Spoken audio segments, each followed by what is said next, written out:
We are at 1523 Riverview, the site of Riverview Launch. We're on Riverview Drive in Kalamazoo, Michigan. We are on a 6-acre site. You can see the Kalamazoo River Valley Trail, and the Kalamazoo River is adjacent to the site. This was the site just about a year and a half ago. The site represents a number of parcels that were foreclosed over the last 3 years, and at the land bank, our job is to assemble parcels and repurpose them. So we foreclose on anywhere from 100 to 200 parcels a year, and we inventory all of them, and there's about 30 to 40 that need to come down every single year. So the blight is in Climax this year. There's an old lumber yard that needs to come down. It's in K Township, it's in Comstock, it's in Cooper, it's in the city, it's in the township, it's everywhere. And so every single year we take down the housing stock that's functionally obsolete, then we kind of let the street breathe, and we side-let it to the neighbor. You can adopt a lot, you can plant a garden. So we've taken over, this year we will have demoed over 150. Sometimes when you see one, we walk it and visit it again and kind of get a feel. Then we had a lot of community input. Should we raise the whole thing and build something new? Or could it be saved? And the architect and the planner said, you know, I think this really could be saved. So then we kind of gear our mind around saving it. We thought the greenhouse was interesting, especially with all of the greening stuff that we do, and that we could partner with MSU Extension, the Master Gardener, the Kids Master Gardener program. So that to me had, it had value, and I could also see a potential there. So some places like I foreclosed on Merchants Publishing on Mills and O'Neill, which is kind of across from Arcadia. We walk it, and then our partner, the DEQ, says it needs to come down because it's not that the buildings are necessarily that bad, but what is underneath the buildings. Forethought and insight goes into our final disposition plan. So you can see that the property was significantly blighted just a couple of years ago. This is an image of the barn that we're standing in right now, and an image of some structures that were on the site. So we would meet with folks, show them the aerial, and we consistently got the same response, which was, gosh, that feels like such an important piece of property. It's a connector between our downtown. We have a beautiful park that connects on our nature center north of here, and then the Kalamazoo Nature Center, which is a very highly regarded nature center in the country. So if we could really do something to improve this property, to bring people to the KRVT, bring people to the river, and also make sure that folks feel safe on the KRVT. A lot of folks said to us that when they would ride their bikes down here that they didn't feel safe. There was a lot of rubble, there was a lot of debris, there was boarded buildings, there was shrubbery.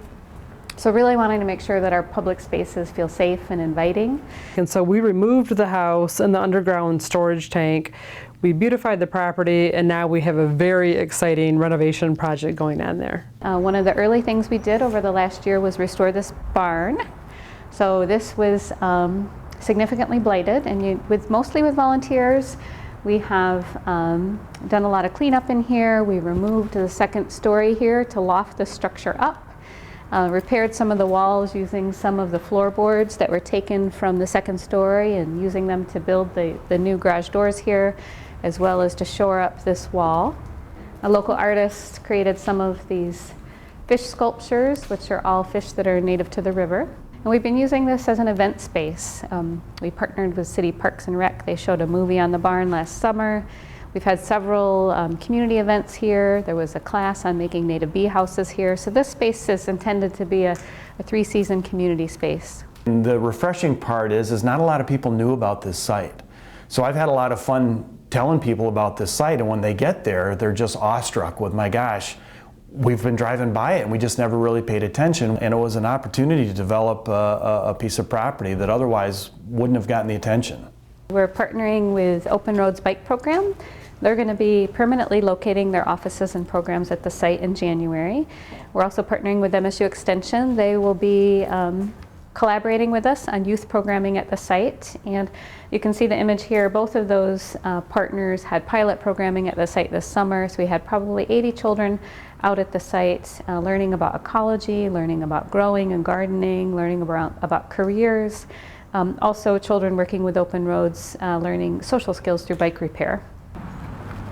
This is all new work. A lot of these plants were donated to us and planted by volunteers. We have a group of volunteers coming out this afternoon to plant these plantings, which were recently donated to us. This area here, where you can see a lot of work has been done, this is an area that was overgrown, and we had a lot of rubble, old foundations. Out here, what we've done is working with local community partners. We've come up with this site plan and worked with Naylor Landscaping and volunteers to install this. And so the notion here is to provide a community space, a space where folks can gather around the barn. It was a great place. We showed the movie on the side of the barn here, and the mayor hosted a dance party here on the deck with children that night. We had a yoga studio out here a couple weeks ago, and they had about 80 folks doing yoga on the lawn. And we're talking about events for next year. We're chatting with some folks who are interested in maybe having their wedding here, talking with some photographers who are interested in being able to do senior photos out here. So really, wanting to be thoughtful and creative about how to get people to our near downtown, how to get people to some of these spaces that had been so underutilized previously. This was designed to be a civic space, a great place for musicians to play, puppet shows. There are a lot of environmental features at the site. We've worked closely with the Nature Center and other partners, including the Drain Commissioner. We've been involved with a few different areas here.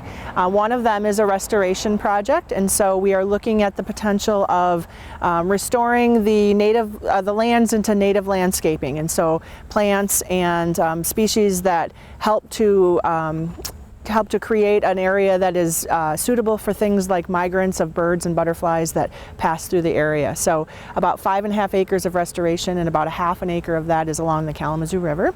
We also are doing a sort of whole different scale project, which is a natural playground. And natural playgrounds are a sort of a topic that has come up in the last several years, related around the idea that children do not play outdoors in nature like they used to when we were kids, for a variety of reasons. Technology being a big one, safety is always cited as one of the big ones, and as a result of that, we're seeing increase in child obesity, we're seeing increases of attention deficit disorder, and kids just aren't getting those outdoor experiences like we used to. So we basically did some evaluations, and we decided, wouldn't it be cool if we could create safe spaces for kids? And so often there might be a fence around it, which we try to do natural fencing so it doesn't feel like you're constricted, and all of the elements, we create a lot of loose parts which inspire creativity, so tree cookies and pine cones and sticks and things that kids can actually build and manipulate and use their creative skills and their gross and fine motor skills to help them to develop. This is a rain garden, so you can see the gutter system feeds into the rain garden. This is intended to be a demonstration piece, just to help people have a chance to see what a rain garden looks like, to understand how it functions. You can see that we have some art here. We've been incorporating the arts into a lot of our conversations as it relates to vacant spaces. We're working with a local artist, Conrad Kaufman, who designed these beams and posts for us. Working with abandoned and vacant parcels can be challenging, and figuring out how to repurpose them is a difficult and challenging task.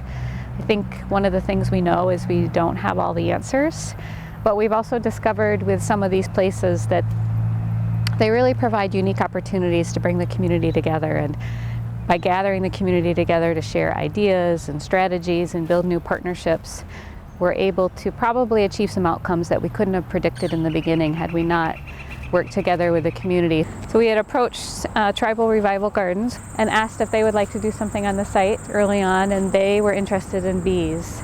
This is a native bee condo, and it's a structure for native bees, mostly mason bees in our area. They nest in these little tubes, and we've got a variety of tubes from different plant material that have hollow stems. You can see a lot of them, if you get up close, are sealed with some kind of a mud-like substance, and that means somebody's home.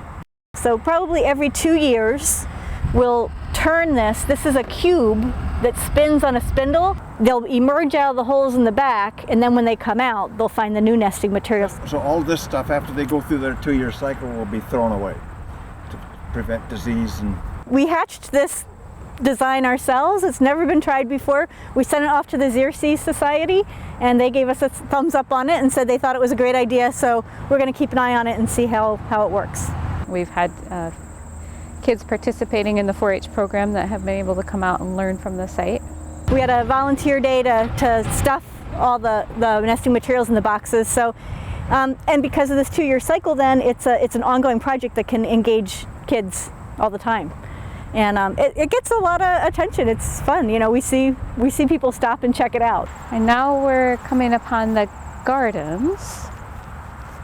So the first garden area is a garden area associated with a partnership that we had this summer with the Boys and Girls Club and MSU Extension.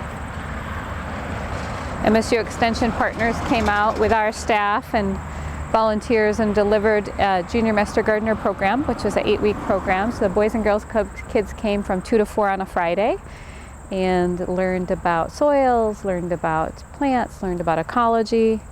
One of the sessions is around career exploration, so a number of folks came out and talked to them about different types of careers, also learned about healthy foods. You can see the scarecrows they did one day when they were out. And the idea behind this space is that it can expand if additional partners are interested. We have additional spaces that people could come out and have gardens. And then these gardens belong to a local restaurant group, Millennium Restaurant Group. They actually have their chefs out here growing and gardening. They were interested, they all know how to make the food, but they were interested in learning a little bit more about growing the food. So they were out here this summer and they were able to connect with the children at the Boys and Girls Club. The day that they had the career exploration day, they were able to come out and talk about their careers as chefs. So it's been a unique opportunity to allow different partnerships in the community to be at the site and interact with one another. And on the left up here we have a pollinator garden.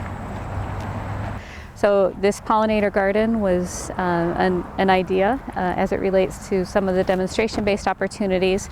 This particular garden features plants that bloom throughout the spring, summer, and fall, so it supports pollination. It also features plants that require low to no irrigation, and it features plants, there's no invasive species here. So this is designed to be an example of what folks could do at their businesses, folks could do at their homes. It's environmentally friendly, but it has more of a highly designed look. But here are the structures that will be renovated. So you can see from the state of the structures, this was sort of the state of the entire site about a year ago. We have construction going on right now. This is the structure that Open Roads Bike Program will be located in. We'll be restoring this greenhouse and be utilizing that for educational programs. The land bank's actually locating its offices in the structures to help anchor the space and to have an on-site presence to be a steward for the space. And we'll be building a new element of construction that'll connect the two buildings, which will provide some indoor space, both for the tenants to enjoy during the day, but also to have indoor community space so that when we have events, we'll have both indoor and outdoor space. We were able to salvage wood from some of the trees that were on the site that needed to be removed and have these benches created. A lot of folks said, gosh, wouldn't it be great if we could open up those sight lines to the river? You can see what a difference that's made. If you look down here, you wouldn't even know you're riding or running by the river. And then the area that's been cleared by volunteers really opens up those sight lines. The notion is for a longer term plan, we'd like to have a kayak launch and an observation deck on the river. So this one foreclosed just this year. The roof was caving in and it was in pretty bad shape. So we were able to replace the roof and volunteers helped painting it, and a local business group, a graphic design group, were interested in doing a mural. So you can see that they have created a design that speaks to the site with different elements of the site in the design. And they painted that just a couple weeks ago. A group of them came out and did that in a day. We've had probably 150 to 200 volunteers on the site doing everything from rolling sod to planting flowers to painting murals, painting the barn. The reason why there is so much creativity here is because we presented the parcel to the community, and we really invited a lot of folks to participate and come up with the ideas, and that allowed so much more knowledge and so many more ideas to be shared and so many more partners to come to the table and share their interest.